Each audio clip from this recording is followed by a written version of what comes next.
Did you know someone once decided a 1971 Ford F-250 wasn't big enough? So they stuffed in a 6.9-liter diesel and slapped a camper on its back? Yeah, this is what happens when horsepower meets home ownership.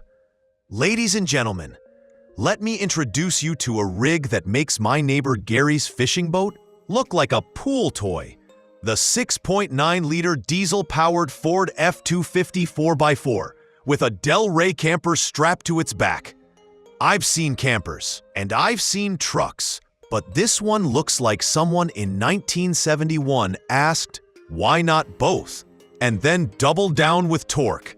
This beast started life as a 1971 Ford F-250 body, but someone decided stock wasn't enough.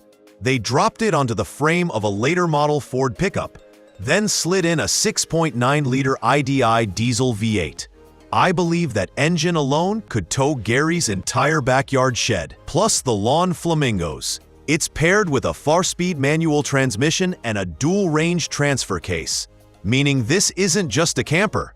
It's a camper with attitude. The truck wears boxwood green paint, faded in spots to show off some honest metal scars. On the road, it rolls with 16-inch white steel wheels wrapped in BF Goodrich all-terrain TA tires, manually locking front hubs, power steering, and rear air springs. The seller claims the braking system, axle seals, bearings, and tires were refreshed recently, which I think makes this setup as roadworthy as it is rugged. Slide into the cabin and you're greeted with green vinyl bench seating, a heater, black floor mats, and even a storage rack.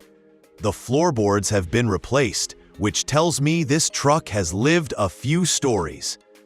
The odometer shows 67,000 miles, around 108,000 kilometers, but since total mileage is unknown, let's just say this machine has experience. Like my buddy Steve, who still brags about high school football. Now the Del Rey camper is where things get fun. Wood paneling, overcab loft, sleeping platform, and plenty of storage make it a rolling log cabin. The kitchenette packs a sink, 3-burner stove, oven, and a small table. Perfect for cooking beans while pretending you're off-grid, even if you're parked at Walmart. I liked the most the overcab loft. It feels like a secret hideout you dreamed of as a kid. This custom rig sold at no reserve in Canada, complete with Ontario registration.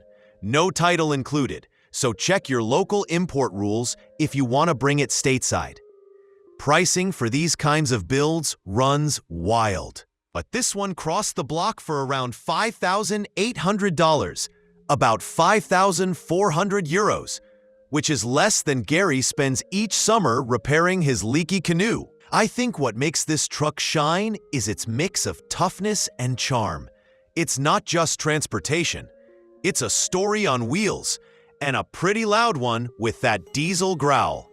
And before I wrap up, let me drop a reminder with a grin. You can become a sponsor of our channel for just $1.